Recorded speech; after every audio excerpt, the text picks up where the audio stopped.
Warning, incoming game over. Warning, incoming game over. Hello and welcome back, Flames fans, for another loss after a Calgary Flames game. And if you don't notice, we got some fun little decorations down below. Happy Diwali to those who celebrate the Festival of Lights from all of us across the Game Over Network. That's a different face you see beside me, and that is the face of the one and only Mike Gould, a man of many talents. You've heard him doing PA announcing throughout Calgary, announcing out No Katokes and at the Circle K Classic. Mike, what don't you do? I don't make a very good sub sandwich. That's fair. Yeah, I'm not a very good chef.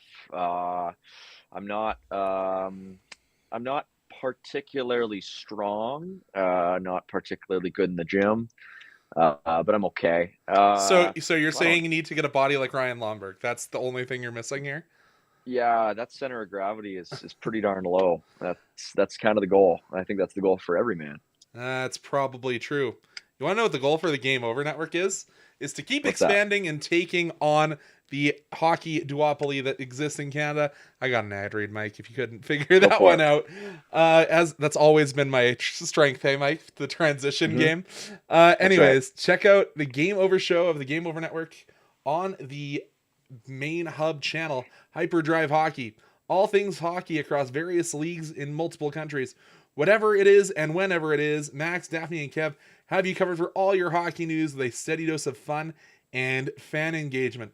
You can find Hyperdrive Hockey on the Game Over Network YouTube channel or wherever you get your favorite podcasts or on the Hyperdrive Hockey page over at thegameovernetwork.com.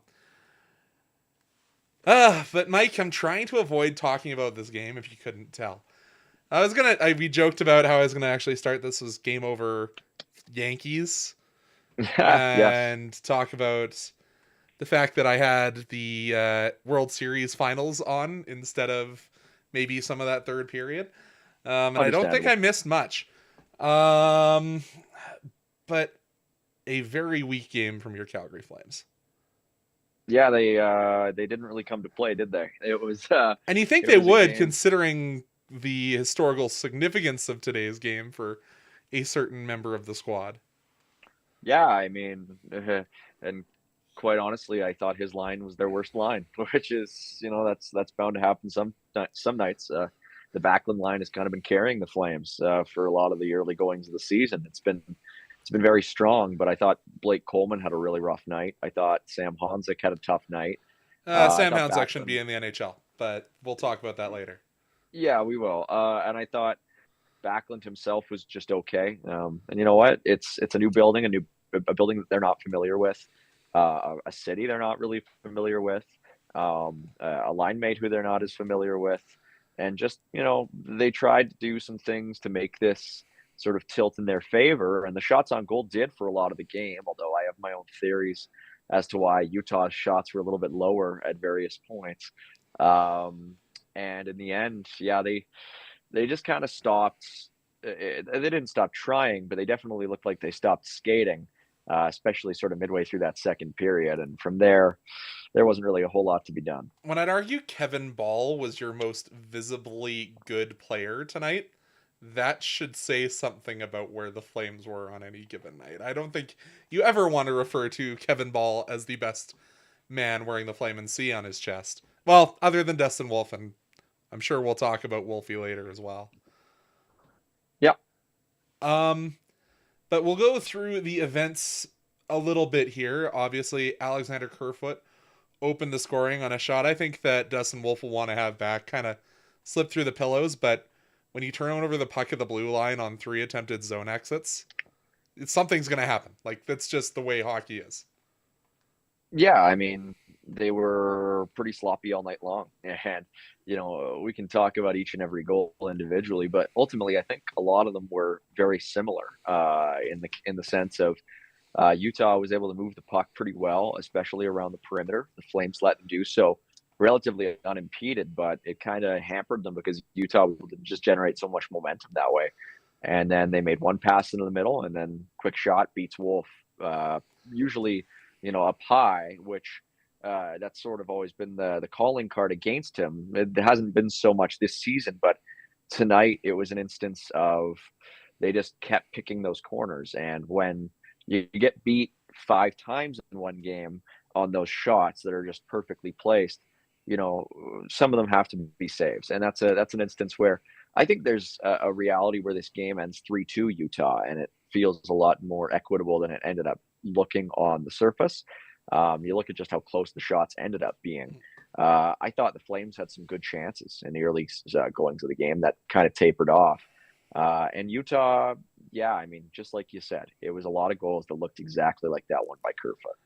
Well, except for the one that happens with 2 seconds left on the clock, where it looks like Nazem Kadri's controller disconnected, and he gets walked around by Nick Schmaltz. I was joking on our Discord that you remember that your dog water from back during the pandemic that was all over TikTok? Yes. I felt like it was Nick Schmaltz sending that to Nazem Kadri a little bit. Keep trying, old man, and makes a perfect pass to a Barrett Hayton that's pretty wide open in front of the goal, and again beats Wolfie. Yeah, Hayton's playing his best hockey of his career. He's a player who I've always really liked. But yeah, I mean, different play based on how it gestated in terms of Kadri, who had a terrible night, just straight up. But him just being, exposed a little bit, but kind of similar in how it finished in that, again, just one quick pass, a quick shot, not necessarily a shot through a bunch of traffic, just a really well-placed shot by Hayton, who caught Wolf sliding from his left to his right and put it over to the left. And sometimes that's just how you got to score. And for Wolf, again, it was a night full of goals where if they had been the only one that he had let up or let in, nobody would have really blinked an eye. But because he let in all 5 of them, it's like, okay, well, not your best night. Yeah, and then we have the one bright spot for the Flames, which I'm not even really going to talk about it because it was kind of a nothing burger of a goal, in my opinion, and that's Anthony Mantha, his 3rd of the year. First since game 2 of the season, if my brain's correct, and gets the assist from Costco and Uyghur, but then 17 seconds later, you give up I'm not going to call it a soft goal. It was, again, just a well-placed shot by Maverick Lamoureux, his first of his NHL career, and I'm not really going to say much more about it. Like, you can't afford to give up momentum that quickly when you're a team that's in a kind of what feels like a bit of an emotional freefall.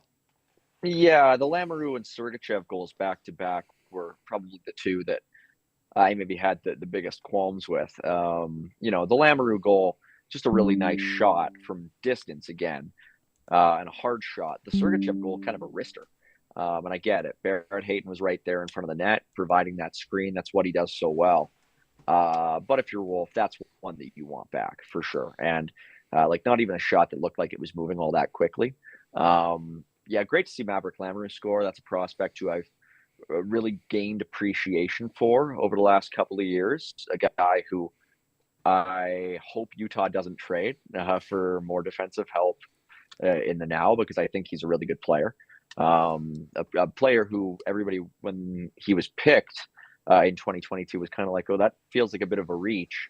But he's made the NHL, and he scored a goal before a lot of the guys who were picked after him and guys who were picked before him too. So, a guy who's 6'7", and that might be conservative, but who can really shoot, and actually is a pretty good skater too. So, like that player, and like seeing him score, although not against the Flames. So for those of you who don't know, Mike used to be a beat reporter for a team that resided in Arizona. So Mike knows a little bit about the whole prospect system, even though this is definitely not the Coyotes franchise. Definitely not, No, right? no. And I will tell you this. I liked, I had a soft spot for the team in Arizona. I like the individual players in Utah. I like many of the staff members who work for the team. There's some really great people, people who they kept from Arizona off the ice, who are really great people. I do not harbor any excess appreciation or admiration for the team as it now exists. Let's just put it that way. All right, I'll leave that where it lies there, Mike. Yeah, I'm not sitting on my couch saying, boy, these Utah boys, I'm thrilled to see them win. Thrilled to see them play in a building that's 3 times what they played in last year, And it's approximately. No, still not a great it's awful. building. Tonight, the biggest thing that stood out to me tonight was just how awful the cameras were. Yeah, For most of that game, they were just. I mean, there was one shot they cut to, in the Utah penalty box that was really funny. Looked like it was like filmed with, I don't even know, like some sort of like red light cell, like all like over a pinhole camera almost. over the lens. Yeah, it was really bad. It was like I said on Twitter, it looked like something out of like The Fifth Element or something. It was just bizarre how badly lit that one camera was, or how badly exposed that shot was. But yeah, I mean, it's obviously a better facility. My expectation and my hope, because the NHL, as everybody knows, is going to expand a little bit more.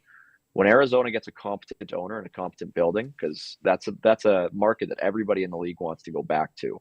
All the players want to go back. All the executives want to go back.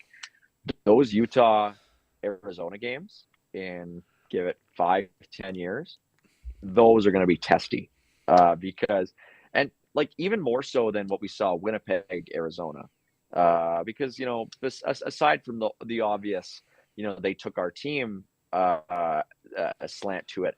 It's not like they're a geographical rival. No, but Utah, there already is that pre-baked rivalry between Utah and Arizona. They're border states. They have a huge college football rivalry. The basketball is fairly decent rivalry. Exactly. And I feel like if you get a decent team in Arizona, which it will happen if you have the same expansion rules, it's not going to take long for a competent ownership group to really foster that rivalry. And so we'll see if and when it does happen. For now, Utah's got some work to do in terms of on ice, off ice, but they're definitely a step in the right direction from what we've seen. But all right, Clayton Keller wrapped this one up, power play goal. I didn't know he had 6 goals on the year already, Mike. That's a shock to me. The one that gets me is Nick Schmaltz. I think has 11 assists, which is really crazy. Or 10 officially with the one on Hayton's goal. Did he not get a second one tonight? I thought he got a second one. Oh no, he picked up the second assist on the Sergachev goal. You're right. So that's 11, and I mean, considering that he and Keller have actually been split up for part of this season, because you saw tonight Keller was playing with Cooley and Gunther. Yeah. That's really impressive. So it's Nick Schmaltz, another player who I've always had a lot of time for. Thought Arizona did very well getting him for Dylan Strome back when they did. And a player who's just been such a treat to watch play with Keller for so long. But a player who they're going to have to make a decision on coming up here because his contract's about to expire. But yeah, another good night for him and another good night for Keller. And before we go to talk about how ugly this contest was, I do have to send us for another ad read. The Game Over Network is an independent production focused on community, inclusion, and quality people. If you're interested in supporting the Game Over Network, we have crowdfunding options available. In the description of this episode, you'll find a link to our Patreon. We're also working on a page through LaRouche, which is a crowdfunding platform for companies originating in Quebec, like this one. For LaRouche, we're aiming to raise $15,000, and if we hit that goal, we gain access to a bunch of additional government grants that allow us to employ more people, like myself, full-time. Fingers crossed. If you have any ideas for what you'd like to see, maybe some giveaways, maybe more Conrad and Mike Gould talking about Okotoks dogs. But if you have any ideas, you can throw them in the comments on Twitter and Instagram as well. Or we have our own Discord server. So check us out there and let us know some of your ideas. Mike, doesn't it feel like the good old days when we think about the dogs, now that we could think and watch a local team that was having a run of their lifetime? Hey, you so many good players on that dogs team. So good pitching, good batting, consistent batting. I mean, you look at some of those players in the lineup, Bernie and Luther, and Luera throwing those heaters. It's just that was a really good team. It'll be interesting to see how they do next year. Of course, people in this place love baseball. It's just a shame we can't do it for more of the year. But yeah, no, a really great organization.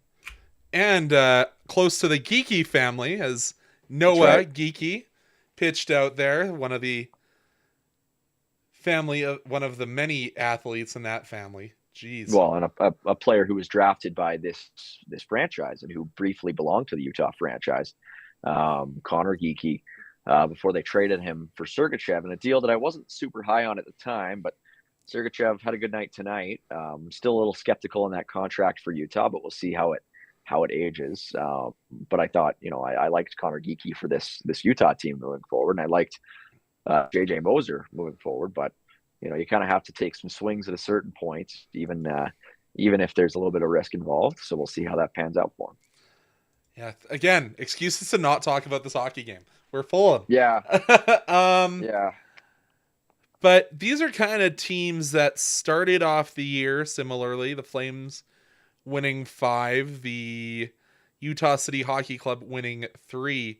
Do you think that maybe buoyed expectations unfairly for both these squads?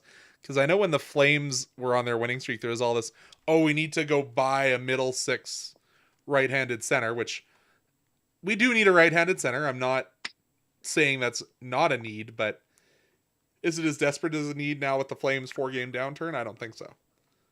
No, I mean, I don't know if the search for a center really had much to do with the streak to start the season, but I think, I mean, we can cut all the pretense. This team isn't making the playoffs, and they're not going to be even remotely close when it comes down to it, because they're just not good enough. And we knew they weren't good enough, and they have not been good enough the last little while. And Dustin Wolf, for as good as he is, and he is a very good player, there's only so much he can do. And on a night like tonight where he looks mortal, there's not a whole lot the rest of the team can do. And so, I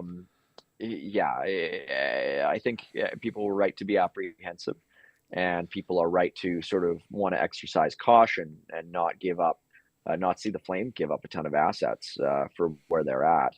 On the Utah side, I mean, I think part of it was just people naturally oversold what this team could do, because I think there were a lot of people who were just tired of seeing them in Arizona, which, fair or unfair, there's both sides of it for me. But at the same time, there was a bit of shiny new toy syndrome at play, I think, for people who, had not paid attention to these players, and so were not familiar both with their strengths, but they quickly became acquainted with their strengths, but also with their flaws. And so people are finally paying attention to these players, as I have argued for years that they should. And they are realizing, wow, Clayton Keller and Dylan Guenther are very good players. But at the same time, there are weaknesses on this team's defense, notwithstanding their injuries. And there are weaknesses with their depth. And so, you have a very competitive Central Division. And I remember seeing the Sportsnet headline when Utah went on its big run, is Utah one of the NHL's top teams? Well, no, they're not. And quite frankly, that is a headline that would not have been written if the team was the exact same, but still in Arizona. Quite honestly, it would not have been written. As soon as they took the Kachina off. That's right. It's just a shiny new toy type aspect to it, right? So, I think both these teams are not as good as they showed. I think Utah is a team that's going to settle in a little over 500, and I think they're going to settle in around 9th or 10th place in the Western Conference when all is said and done. Maybe sneak in an 8th. Maybe. We'll see. And Calgary's a team that I think is going to settle in around 14th or 15th in the Western Conference when all is said and done. I mean, I think Chicago might catch Calgary. I think Anaheim might catch Calgary. I don't know if San Jose will catch Calgary, but I think there are teams in this Western Conference that we have sort of marked in as being near the bottom of the barrel that are ultimately going to finish ahead of Calgary. And I think that's a good thing. I think there are benefits to that. I think there are ways that this Flames team can have individual performers that are able to develop and showcase their potential while also putting themselves in a position to get that high draft pick that they need. Yeah, and if we're gonna fall out of this thing, we need to have the wheels fall off, and quickly. We need to remember that first overall is bottom 10 protected in the Sean Monahan to Montreal trade. So if we need to find ourselves somewhere, it can't be anywhere around that mushy middle. As much as a certain part of the ownership group probably would be happy with us being in the run coming up to the end of the season, but I think as fans and pundits, we need to be like, if we ain't first, you're last. This is full on. If you're, this is full on Talladega Nights, and if the bottom's gonna fall out, we need to do it quickly. Well, Which, as go ahead. of sorry, Conrad. I was just going to say, as of this loss, the Flames are now 18th in the NHL in points percentage. I feel like last week they were probably what, fourth. Yeah. So, the other result tonight isn't going to change that. It's New Jersey versus Vancouver, but there are teams below Calgary in the standings, like Ottawa and Colorado and Buffalo and Boston and Edmonton, and there are teams that I think are going to catch Calgary and pass them. I think St. Louis is going to pass Calgary. I honestly think Montreal is going to pass Calgary. I think the Islanders are going to pass Calgary.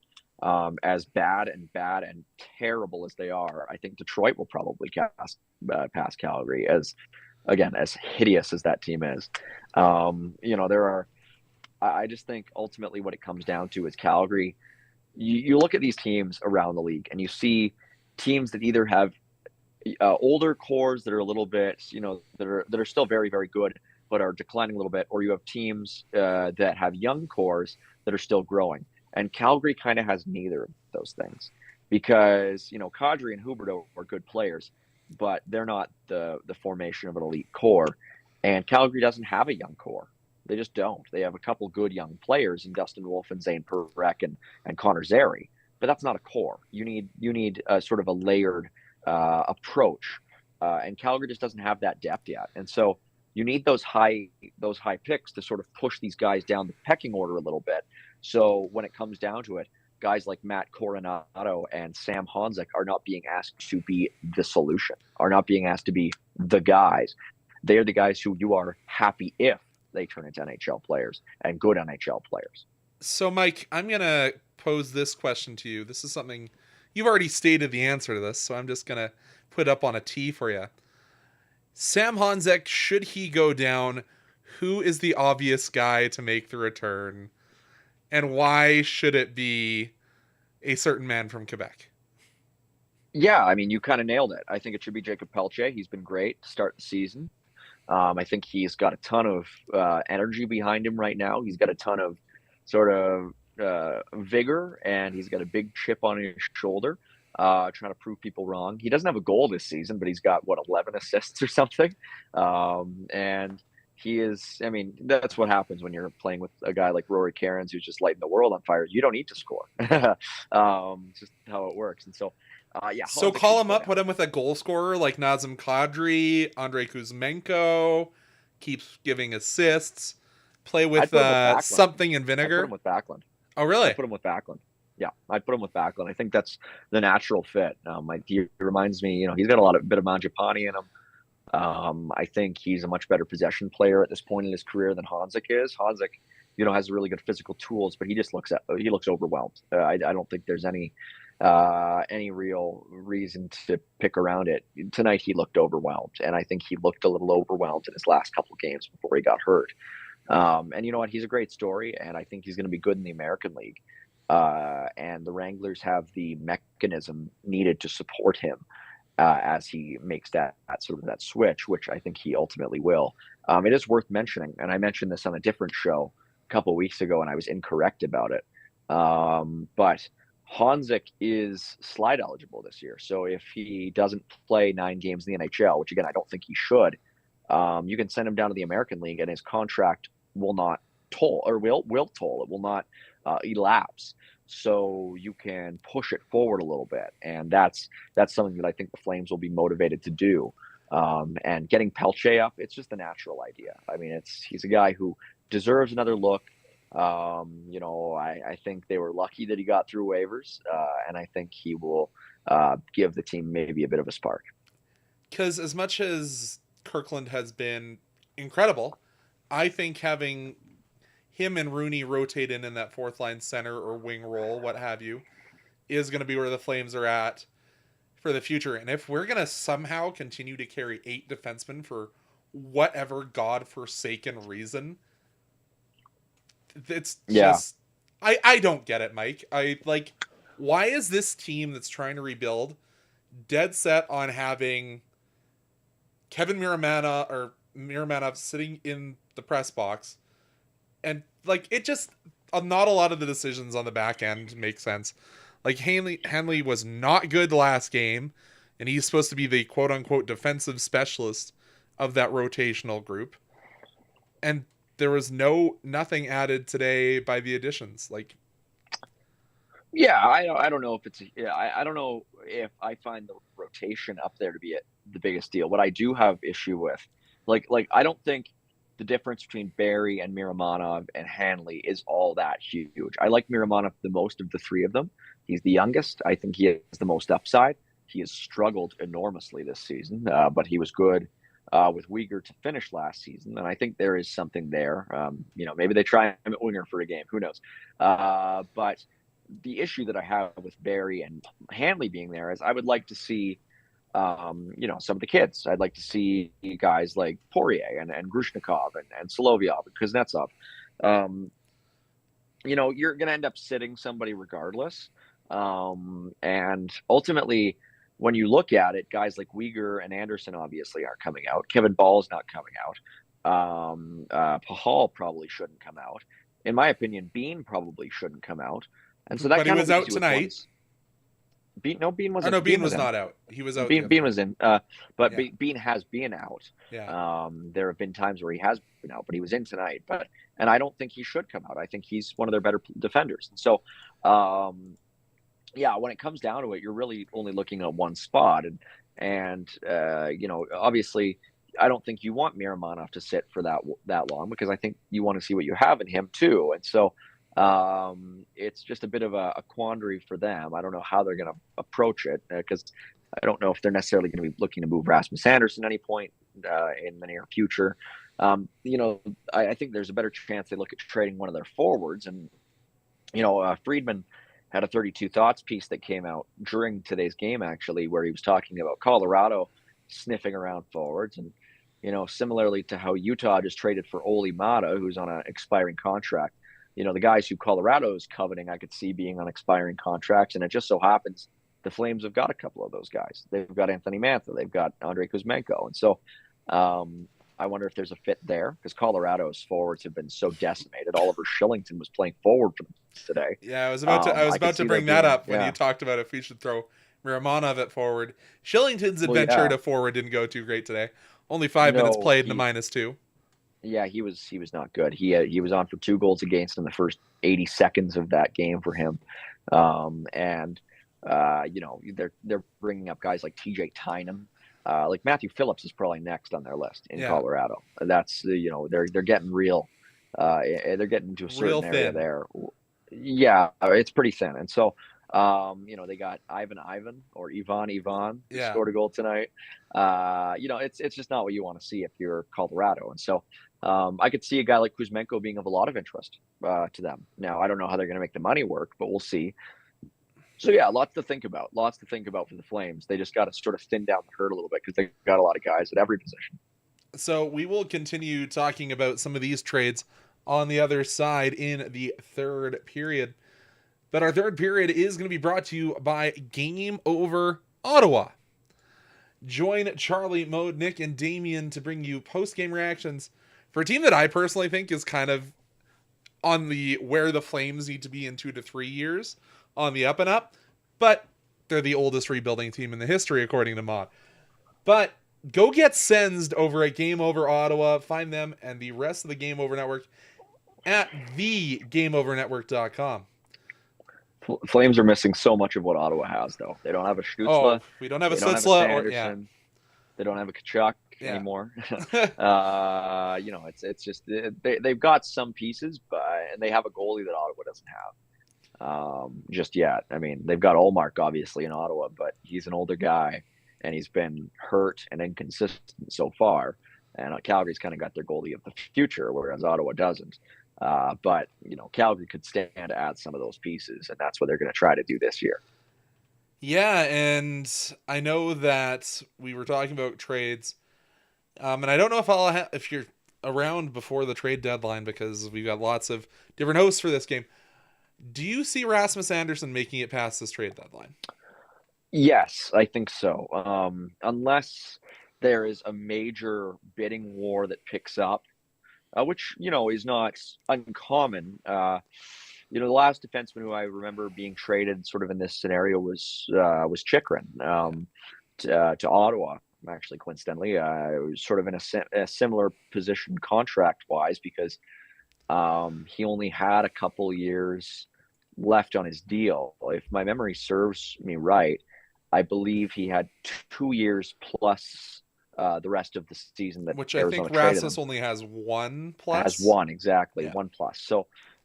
And Chikrin got the 12th overall pick in 2 seconds. And that to me is an excellent return. And it was an excellent return from the moment that trade was announced. There were a lot of people who said it wasn't, but I think they were proven wrong. And I think that's the kind of return that Calgary would love to get for Rasmus. But if they can't get that sort of return, then what's the point? I think it's going to be. I don't know. It's going to be really interesting to see what they do. It's all dependent on what other teams need. It's all dependent on what the market looks like. And it's all dependent on what Rasmus wants and what the Flames want for him.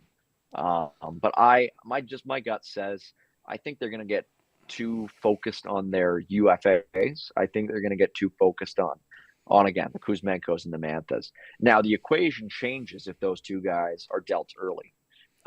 If Colorado is willing to pony up big for Kuzmenko right now, then okay, that kind of makes things different. If you don't have those guys at the top of your priority list come February, then maybe Anderson's who you're starting to think of. And beyond him, they don't really have anybody else who is really banging down the door for a trade, right? So it's kind of tough. Some would say Blake Coleman would be the other guy that has that term plus. And hey, maybe he doesn't like the Mission Bridge building just as much as you don't. Well, we are neighbors, but yeah, it's going to be interesting. It's going to be interesting. I just think ultimately, I don't know if there will be the urgency on the Flames end to make it happen. I think they easily could, and I think there are teams that would want him. I mean, the sneaky team for me for Anderson is Dallas. That is the sneaky under the radar team that I think makes a lot of sense. And I almost wonder about a deal where they get Anderson and Coleman. That would be interesting to me because Coleman obviously is a Texas boy. Yeah. I think Maverick Bork is a guy who Calgary would love to get as a center, as a young center with a ton of AHL scoring, ton of upside.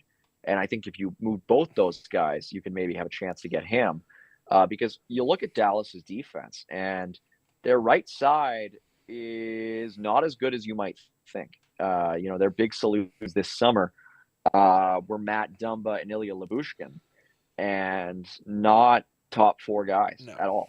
I mean, 2 ex-Coyotes actually, and Dumba, last year was just not good in Arizona. And Dumba shouldn't have been an NHLer NHLer last year by his numbers.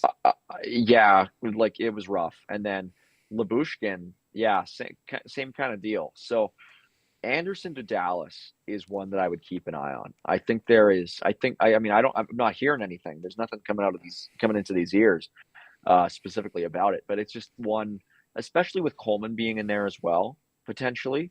It just makes sense on a couple of different levels for me. The team that I feel could potentially actually suit both of those players really well is the team we just took on tonight. I think that Craig Conroy still is in the phase, I think, with a lot of the fan base where it's, what have you done for me lately? And I think there is a small portion of this fan base that would see a trade involving Utah and a TJ Gimlet plus. I think there's a lot of Flames Nation that would be probably wanting to see that happen. Now, do I think it's the best trade in the world? No, because I'm not actually convinced that Tej is the best of Gimlet that's come through the WHL in the last 5 years. Just saying. But I think there are some Flames fans that would want to see a package that involved the son of the Flames legend. And you know what, Conrad? It's not going to happen. It's not. And I would be willing to put my car on Iginla not being traded. Yeah. Before he plays at least a game, or before he plays at least 100 games in Utah, because this is the guy who they kind of hitch their wagon to. I know some people with Utah. They love this player. They want, And heaven forbid you have to have Doan together with a Ginla. Like, that only worked for a certain team that also played in Salt Lake. Just yeah. Well, saying. Doan just got sent down, so we're gonna see how that all shakes out. That's another reason why I don't necessarily see Coleman as a fit for Utah, because they've just got kind of a lot of forwards in that same mold. That's fair. Like they got the Kerfoots and the McBains, and your Krauses and your Haytons and your Stenlins, even a guy like Michael Carcone, who's barely played this year. Just very sort of similar, grinded out middle six forwards. I mean, I don't think Utah really needs the help at forward. I agree with you that they need the help on defense.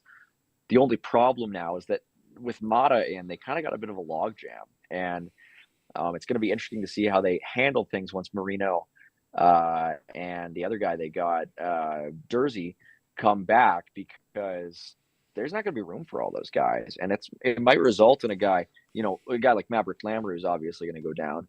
A guy like Vlad Kolyachonok's going to go down. But I don't even know how they're going to get Michael Kesselring the minutes that, quite frankly, he deserves. Or, Valimaki probably won't be in the lineup. So it's, Valimaki's already barely in the lineup as it is. Yeah. So it's. I was surprised you didn't have your USO of, jersey on, Mike. That was what I was expecting. You have one. I know you do. One. Yeah. Little known fact. Yeah, no, it's I mean, yeah. So I don't know exactly how it's going to work. Like a team like Dallas makes more sense to me because they're just a little bit more top heavy. And they've got sort of that room underneath their stars. With Utah, they've got room underneath their stars, but it's just more congested. And with Dallas, I don't think they'd have any trouble pushing guys like Lyubushkin down a peg to fit in a guy like Rasmus. And that is totally fair.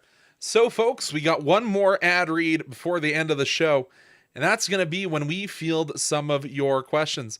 I know I've got one question I want to get to at some point. If you have any questions about Flames, Utah, Okotoks Dogs, because they just announced their schedule, you ask it, we'll answer it. Hey, even if you ask maybe Okotoks Oilers, maybe we'll find a way to get those onto the show.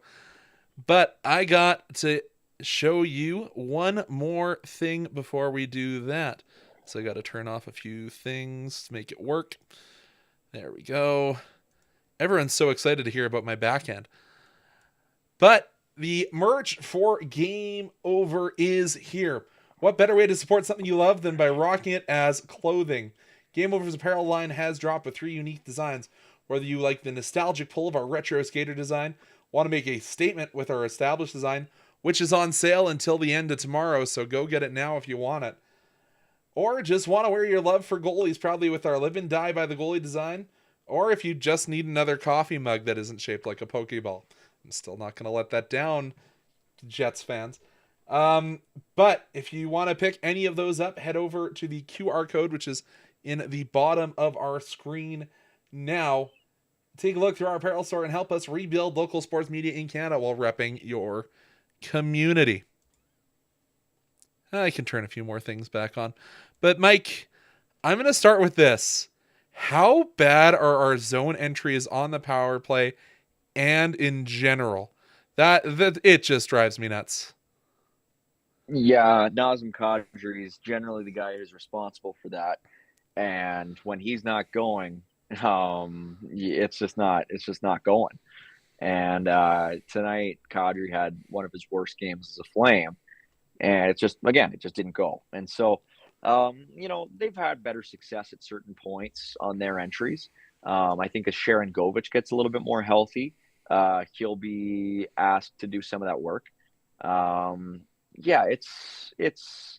It's tough when Kadri's just not going. And that's what was happening tonight.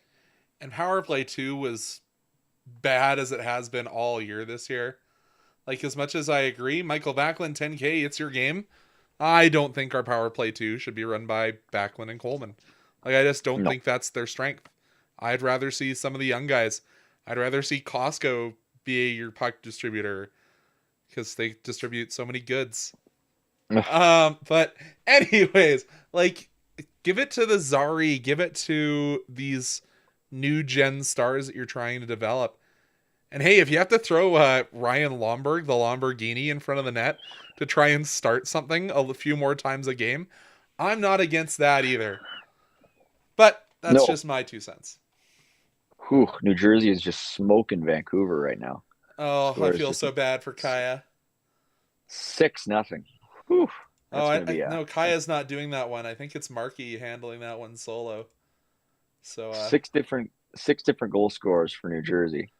is Nico Heischer Heischer, the leading goal scorer in the NHL? One of them? he's first to double digits. He's got 10.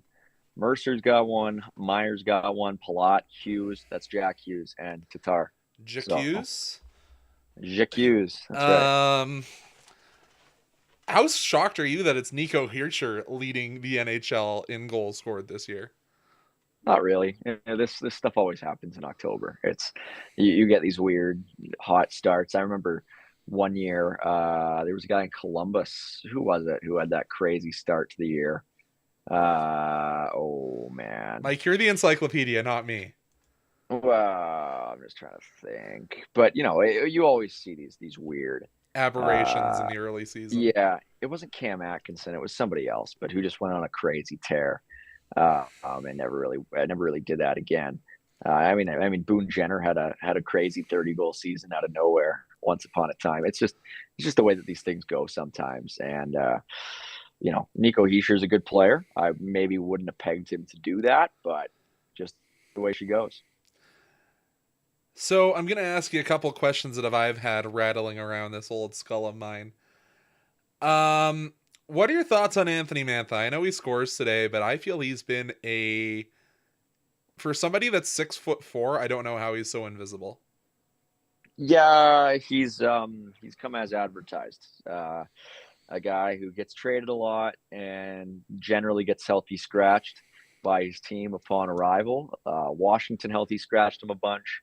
Vegas healthy scratched him a bunch. I was surprised that Vegas gave up a second-round pick for him, but yeah, it's just kind of weird. I don't really understand what the deal is there, but when he's on, he's on, but when he is not, he is very not. Yeah, no, definitely not. Yeah. Thoughts on Justin Kirkland and his brief NHL tenure thus far? I know you got to see him back when he was, or no, he didn't play with the. No, he did play with the Heat when you were one of the only 5 people in the building. That's right. Yeah, he was a lot of fun to watch, and really, really good pro for a long time, and really fun to see him doing this now. A player who I've always had a lot of respect for. Really good shot. Wranglers had him, or the Heat rather had him on the left flank on the power play one year, and he scored 25 goals for him just by hammering those pucks. Just a lot of fun. I'm really happy for him. He's a great guy. Okay. So, we've been talking about how the power play 2 has a bunch of issues. Hear me out. We send down Sam Honzek. We send down someone else. I don't know if it's Kevin Rooney. That's just who comes to brain. We call up Martin Firk. Does this begin to solve or potentially give a resolution on that power play 2? Just have the man that can hammer that shot at over 100 miles an hour? Good old Michael Stone power play 2.0. I don't know if Marty Firk's the solution. Also, Conrad, just going to give you a heads up. My computer's about to die. Oh, okay. But Marty Firk, funny, he hasn't actually gotten off to the best start with the Wranglers this year. I think he only has 1 goal so far. But he can shoot the puck 100 miles an hour, Mike. More than that. I know. I'd be down to see him. All right. So since your computer is dying, I've got one last question from Tokay number 1. What type of player do the Flames need? And don't say Hart/Norris level player, because that's obvious. That's what we need. They need a really good top 6 young center, and that's really it. And even if they start by getting their number 2 center, maybe Zeri's that guy, but a Michael Misa type, or talking in the draft this coming year.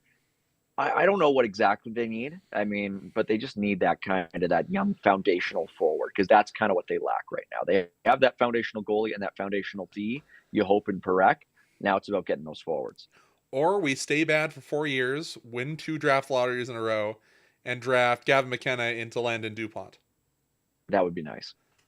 I'm okay with doing that. But as Mike's computer is about to die, we're going to say goodbye to you, friends. We will be back again. Our next game is Friday night, where those very same Devils come to Calgary. Peter Klein, and I think maybe a guest will be on that one. We're figuring that one out. But thank you so much, Mike. Where can people find you before we go? Just at Twitter at Mike T. Gould. Yeah, just around the web. I just sort of shout my name into Google and something will pop up. How weird is it to say that these days after how many titles you've held for the last few years, Mike? Yeah, just trying to slim it down a little bit. That's fair. But for all of us here at Game Over, Mike, thank you so much for joining us. To our fans out there in internet land, thank you as well. We'll be back with you, or Peter will be, on Friday.